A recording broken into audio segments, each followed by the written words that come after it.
السلام علیکم ورحمۃ اللہ وبرکاتہ۔ الحمدللہ رب العالمین والصلاة والسلام علی اشرف الانبیاء والمرسلین، اللہم صل وسلم علی نبینا محمد، اما بعد فاعوذ باللہ السمیع العلیم من الشیطان الرجیم، یقلب اللہ اللیل والنہار ان فی ذلک لعبرۃ لأولی الابصار، صدق اللہ العظیم۔ ناظرین کرام، ہم نے سیریز سردیوں کے مسائل، موسم سرما کے مسائل و آداب شروع کر رکھی ہے۔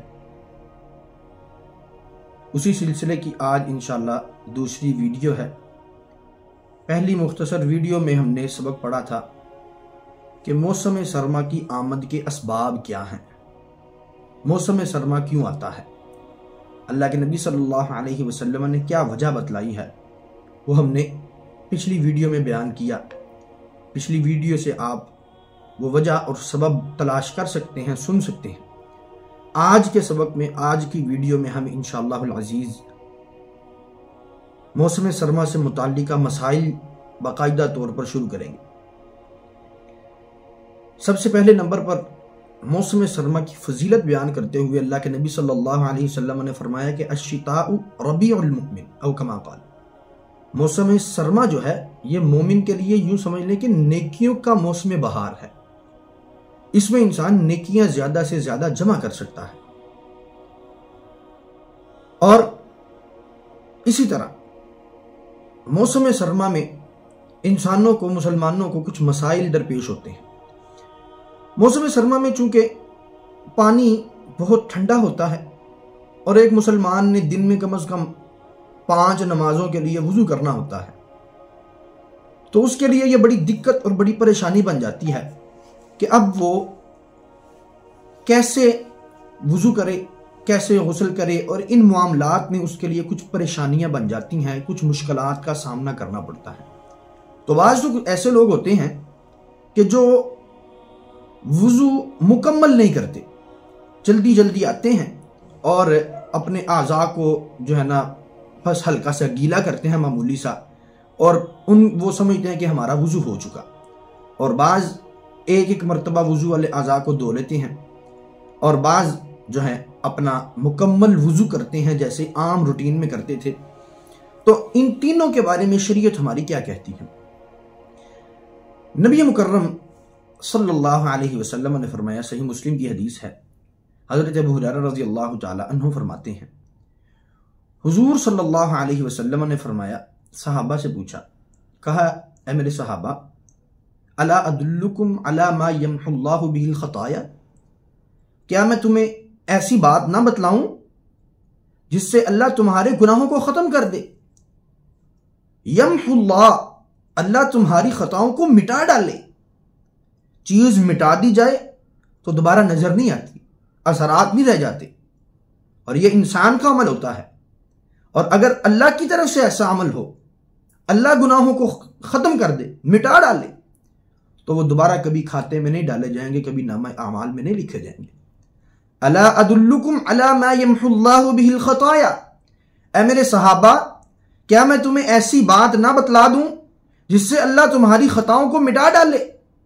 بلا یا رسول اللہ، نیکی اور پوچھ پوچھ اللہ کے نبی علیہ السلام ضرور بتلائیے، ضرور بتلائیے، آپ ہمیں بتلائیے کہ اللہ ہمارے گناہوں کو کیسے ختم کرے گا، اللہ ہمارے گناہوں کو کیسے مٹائے گا، اللہ ہمارے گناہوں کو ختم کر کے کیسے ہمیں جنت کا حقدار بنا دے گا۔ فرمایا اسباغ الوضوء علی المکارہ، پہلی بات میرے صحابہ، گناہوں کو جڑ سے اکھاڑ دینے والی پہلی بات یہ ہے کہ تم مشقت کے باوجود اپنا وضو کامل کرو، مکمل کرو۔ ٹھنڈی راتیں ہیں، سردیوں کی ٹھٹھرتی راتیں ہیں، سردیوں کی شدت ہے، پانی ٹھنڈا ہے، گرم پانی میسر نہیں ہے۔ اس موقع پر بھی، اس صورتحال میں بھی، اس کنڈیشن میں بھی مکمل وضو کرو، اللہ تمہاری گناہوں کو، تمہاری خطاؤں کو اللہ تعالیٰ مٹا ڈالے گا۔ وَكَثْرَةُ الْخُطَىٰ إِلَى الْمَسَاجِدِ، دوسری وجہ بتائی، دوسرا سبب بتایا، گناہوں کو مٹا دینے کا دوسرا رستہ بتایا، دوسرا طریقہ بتایا. فرمایا زیادہ سے زیادہ مسجد کی طرف قدموں کے ساتھ پیدل چل کے جانا اللہ کے ہاں یہ بھی ایک سبب ہے تمہارے گناہوں کو مٹائے جانے کا. اور تیسرا سبب اللہ کے نبی صلی اللہ علیہ وسلم فرمایا وانتظار الصلاۃ بعد الصلاۃ، ایک نماز کے بعد دوسری نماز کا انتظار کرنا. تو سردیوں کے اندر ٹھنڈے پانی کے ساتھ وضو کرنا یہ ایک بہت ہی اچھا عمل اور گناہوں کو مٹا دینے والا عمل ہے. لیکن ایک بات یاد رکھیے، سردیوں کے اندر ٹھنڈا پانی ہو اور اس کے ساتھ گرم پانی بھی موجود ہو، لیکن انسان اس حدیث کو سامنے رکھ کر صرف ٹھنڈے پانی سے اس لیے وضو کر لے کہ اللہ رب العزت میرے گناہوں کو مٹا دے گا، تو یہ اس کے لیے درست نہیں ہے. کیوں؟ کیونکہ اللہ کے نبی صلی اللہ علیہ وسلم نے ایک اور حدیث میں فرمایا ہے کہ اپنے آپ کو مشقت میں نہیں ڈالنا. اللہ تعالیٰ نے جب ایک رخصت دی ہے، اللہ تعالیٰ نے ایک آسانی دے دی ہے، مہیا کر دی ہے، پانی گرم موجود ہے، اس کے باوجود ٹھنڈے پانی سے جس سے انسان کی جان کو خطرہ ہو اور جو ہے نا اس کی صحت برباد ہونے کا خدشہ ہو، اس کے ساتھ وضو کرنا، غسل کرنا اس نیت سے، تو یہ عمل اس وقت درست نہیں ہے جب گرم پانی موجود ہو. کیونکہ یہ انسان تنگی کو خود جو ہے نا دعوت دے رہا ہے بیماری کو، اور اپنے آپ کو مشقت میں خود کو مبتلا کر رہا ہے، بیماری کو خود بلا رہا ہے. تو اگر ٹھنڈے پانی کے ساتھ گرم پانی موجود ہے تو ہم نے گرم پانی سے ہی وضو کرنا ہے، تازے پانی سے ہی وضو کرنا ہے، جس سے ہمارے لیے آسانی ہے، اس کے ساتھ وضو کرنا ہے. کہیں یہ نہ ہو کہ بندہ نیکیوں کی لالچ کے اندر ٹھنڈے پانی سے وضو کرے اور بعد میں بیمار ہو کے پڑا ہو، بعد میں ڈاکٹروں کو چیک کرواتا پھرے، بعد میں جو ہے نمونیا کروا کے بیٹھا ہو. تو یہ انسان کے لیے، ایک مسلمان کے لیے اسلام نے سہولتیں رکھی ہیں. اسلام جہاں پر نیکیاں بڑھا چڑھا کر کے بیان کرتا ہے، بتلاتا ہے، راستے اور طریقے دیتا ہے، وہاں پر انسان کو، مسلمان کو اسلام احتیاطی تدابیر ملحوظ خاطر رکھنے کی تلقین بھی کرتا ہے، SOPs پر عمل کرنے کا حکم بھی دیتا ہے.